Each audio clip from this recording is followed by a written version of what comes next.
Tenaganya dihitung apa buatan? Buatan. Tidak terhitung. Iya. Betul 14. Jadi selama 4 bulan itu nggak dihitung.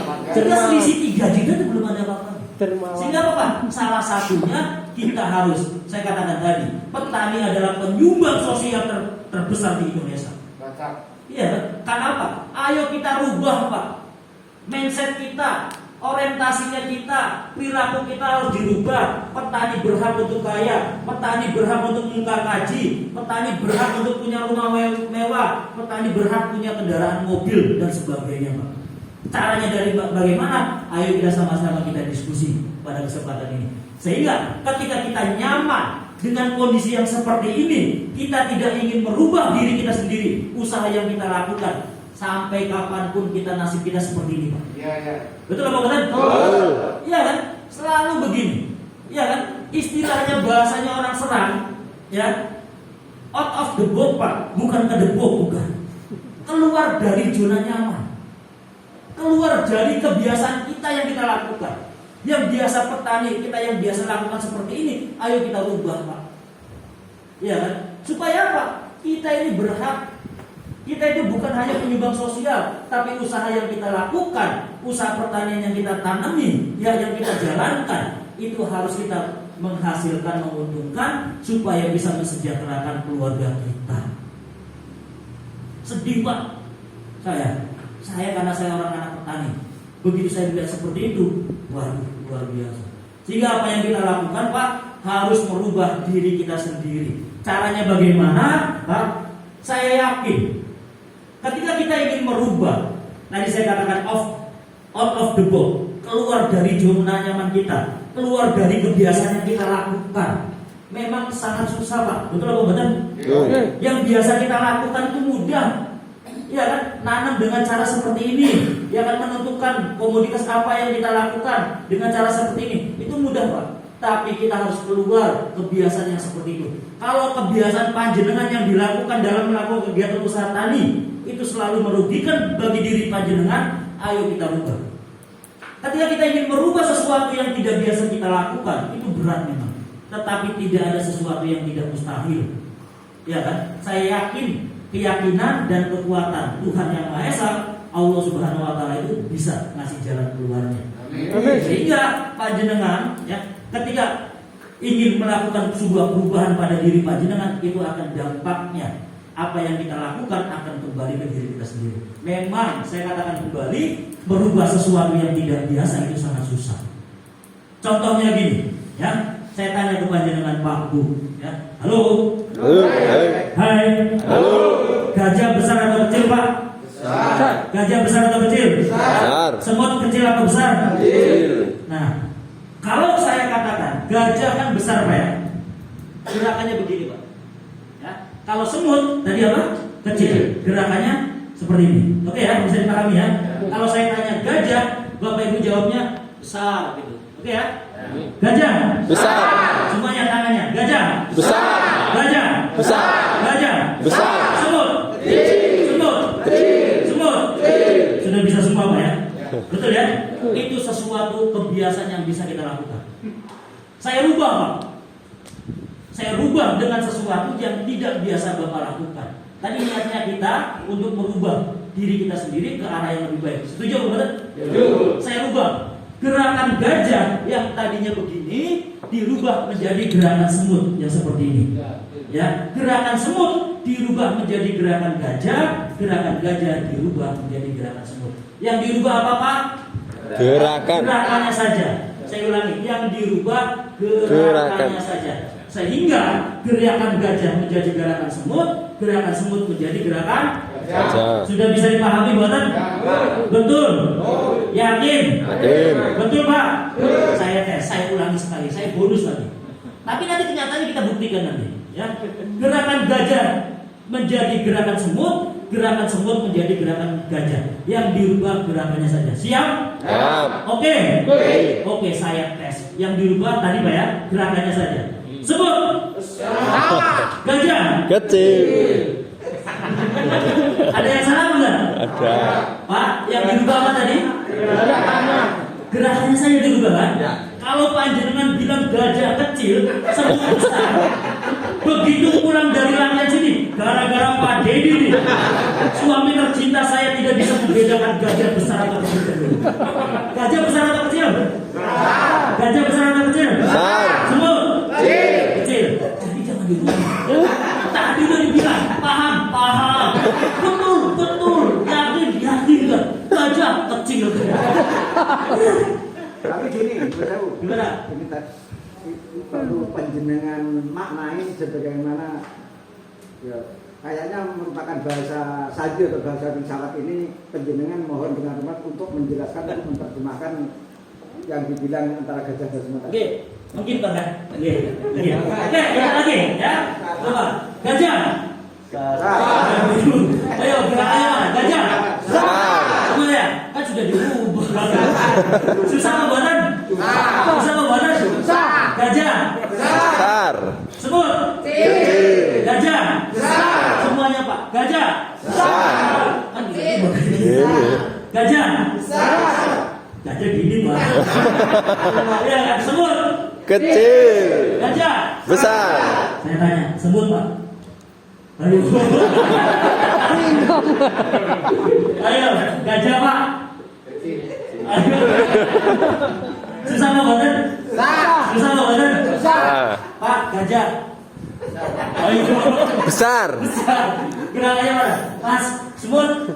Ayo, kecil. Aduh. Semuanya gajah. Besar. Ayo, gajah. Besar. Gajah. Besar. Semut. Kecil. Semut. Kecil. Gajah. Besar. Semut. Kecil. Gajah. Besar. Semut. Kecil. Tepuk tangan ini kita semua. Halo. Saya tanya tadi Pak, sesuatu yang tidak biasa kita lakukan itu sangat susah. Betul apa benar? Betul. Tetapi ketika itu dilakukan secara terus-menerus, diulangi secara terus-menerus dengan ada niat kita ingin merubah kebiasaan yang lama menjadi kebiasaan baru, tidak ada sesuatu yang tidak mungkin. Maknanya apa tadi yang dibilang Pak Suwari? Filosofi itu apa maknanya? Ketika panjenengan Pak Bu, ya kan? Tidak ada Pak. Kita itu terlalu memanjakan diri kita sendiri. Nggak usah ngapain repot. Kita panen padi, nih, panen brambang, panen cabai. Udahlah, nggak usah apa repot, saya tebaskan saja. Iya kan? Sudahlah. Saya tanya ke panjenengan, ketika tanaman tadi ditebas dengan dikilo, kira-kira lebih untungan yang mana Pak? Dikilo kan? Sehingga apa? Kita kecenderungan nggak mau repot Pak. Padahal panjenengan sudah paham tuh, ya tahu kan panjenengan kan? Kalau dikilo lebih untung dibandingkan ditebas. Tapi kita Pak, ya tidak mau repot. Nanam, ya kan? Kelengkeng lebih menguntungkan dibanding tanaman yang lain. Panjenengan sudah tahu, tetapi saya nggak mau repot. Jangan-jangan kalau saya begini, nanti begini. Jangan-jangan begitu. Kita selalu di pikiran gitu hanya jangan-jangan dan jangan-jangan. Kalau jangan asam enak Pak, jangan lodeh enak buat nanti kita makan siang. Tetapi kalau jangan-jangan nggak enak, yakin. Sehingga ketika panjenengan ingin merubah, salah satu contohnya tadi, cara yang menjual hasil yang panjenengan lakukan, yang biasanya dengan ditebas, ayo kita direpotkan sedikit, ya dilakukan dengan sesuatu yang baru, kita dikilokan. Iya kan? Itu jauh lebih untung ya ketika panjenengan hal seperti itu. Iya kan? Sehingga apa Bapak Ibu? Tidak ada sesuatu yang tidak mungkin ketika panjenengan memiliki niat yang tulus, niat yang ikhlas dan motivasi, semangat yang luar biasa. Contohnya permainan tadi Pak, gajah dan semut. Awalnya susah pembuatan? Susah. Ya kan? Padahal gerakannya saja. Gajah menjadi gerakan begini, semut menjadi gerakannya begini. Susah awalnya Pak. Tapi terakhir tadi apa? Panjenengan bisa kan? Itu salah satu bukti panjenengan itu mampu merubah kebiasaan diri dari panjenengan semuanya. Contohnya apa sih Pak? Yang kita rubah kebiasaan apa? Sekarang Pak umumnya ngapunten nih, ya. Saya kalau saya tidak sependapat panjenengan boleh, ya. Cuman saya ini Pak ngomong, ya ketika saya di kelas di depan panjenengan itu berdasarkan di lapangan. Saya sudah beberapa provinsi yang saya datangi Pak di Indonesia itu. Saya itu orang lapangan. Sehingga begitu saya datang dimanapun tempat, saya sudah ya nggak usah ada protokol, nggak usah diantar, supaya saya langsung begitu kayak kemarin lah. Selesai ngajar, katanya Pantai Serang bagus, saya langsung meluncur ke sana. Saya memang orang lapangan. Sehingga di Indonesia ada 34 provinsi, yang belum saya datangi hanya 2 provinsi, Pak. Yang belum saya datangi. Sehingga saya sudah tahu. Sehingga berdasarkan saya di lapangan, umumnya karakter kita petani di Indonesia, saya sudah tahu. Petani di Bangka Rejo umumnya bersifat latah, ikut-ikutan. Betul apa betul? Betul apa betul? Petani yang lain nanam porang. Sekarang lagi tren porang, ya kan? Ikut semua porang. Lagi trennya pisang kapendis, ikut nanam pisang kapendis dan sebagainya. Padahal tidak tahu, Pak. Kita ketika kita seorang petani menentukan, memutuskan komoditas apa, jenis tanaman apa yang kita kembangkan, bukan berdasarkan diri kita sendiri, Pak, Bu. Ketika kita ingin nanam apa, jenis tanaman apa, kira-kira panjenengan nanam kacang, Pak Budi. Kacang hasil panennya buat siapa? Dijual apa dimakan sendiri? Dijual. Kalau seandainya hasil tanaman panjenengan yang dihasilkan itu tidak sesuai dengan keinginan, tidak dibutuhkan oleh konsumen, tidak bisa diterima oleh pasar, kayak tadi Bapak bilang, ya kan? Pasar tidak mengendaki jenis impari, tetapi Bapak menghasilkan impari, apa yang terjadi kira-kira? Nggak akan laku.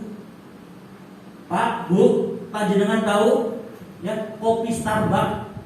Mas, tahu Mas? Mas Ferdi apa? Apa? Mas? Tahu Starbucks? Kopi Starbucks? Belum. Kopi Starbucks itu kopi yang dari Amerika, Pak. Kalau di sini nggak tahu ada apa enggak. Kalau di Malang ada. Satu cangkir, Pak. Satu cangkir Starbucks ini kegedean cangkirnya. Ada satu cangkir kecil itu. Kopinya harganya berapa, Pak?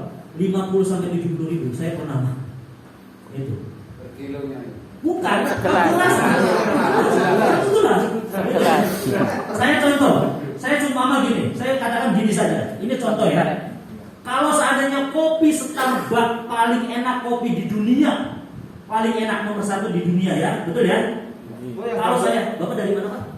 Dari Tengah. Kali Tengah. Dan Saya, kelebihannya itu, ya?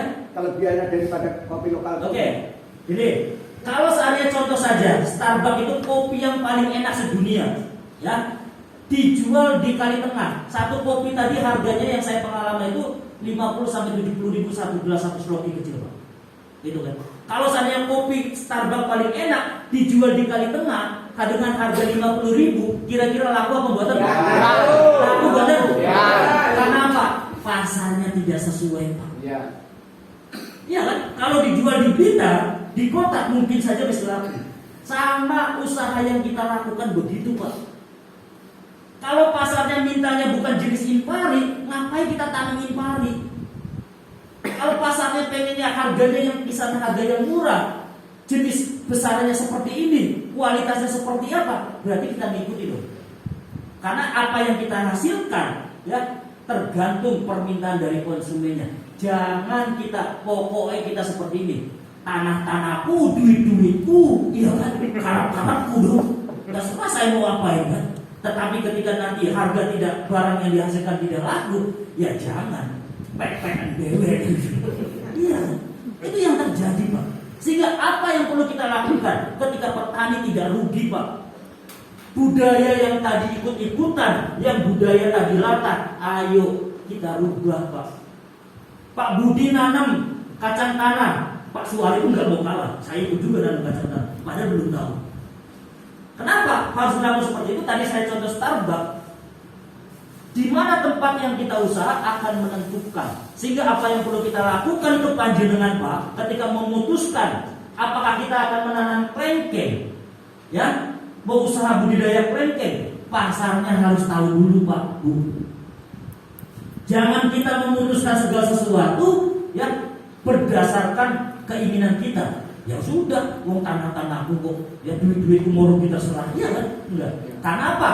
Kalau seandainya kita menghasilkan suatu produk tersebut bukan hanya untuk diri kita sendiri, untuk dijual. Sehingga ketika dijual barang itu bisa laku atau tidak, tergantung konsumennya seperti apa. Contoh kita memutuskan klengkeng, sebelum kita nanam klengkeng, tanya dulu, Pak, ya kan? Bagian yang orang jual es buah, pasar-pasar Indomaret, Alfamart, tukang-tukang buah ditanyakan, pengennya klengkeng yang kayak apa? Iya kan? Besarannya kayak seperti apa? Rasanya kayak seperti apa? kisaran harganya seperti apa. Iya kan Pak? Ya. Betul apa betul? Betul. Yang terjadi tadi Pak Sinten loh, yang invalid Pak Sinten, Pak Munasih, itu yang terjadi. Betul Pak ya? Pasar tidak bisa menerima invalid, bukan invalid ya? Karena apa? Pasar tidak membutuhkan itu. Sama, kalau seandainya panjenengan, kalau kita orang Jawa itu kan nasinya yang pulen Pak ya. Tetapi kalau orang Kalimantan Pak, nasinya nggak pulen Pak, perak. Perak ke Kalimantan? Yang terpisah itu loh. Itu kan pro, ya hal seperti itu. Sehingga konsumen, ya barang orang yang mau membeli barang kita itu kita harus mengikuti apa yang diinginkan oleh konsumen Pak. Jangan berdasar kita, harus ada kepastiannya dulu. Barang yang kita nanti kita tanam, ya kan, yang kita hasilkan terserap oleh pasarnya. Ya, sehingga harus kita pelajari istilahnya Pak. Ketika kita melakukan sesuatu, awali dengan kegiatan akhir dan akhiri dengan kegiatan awal.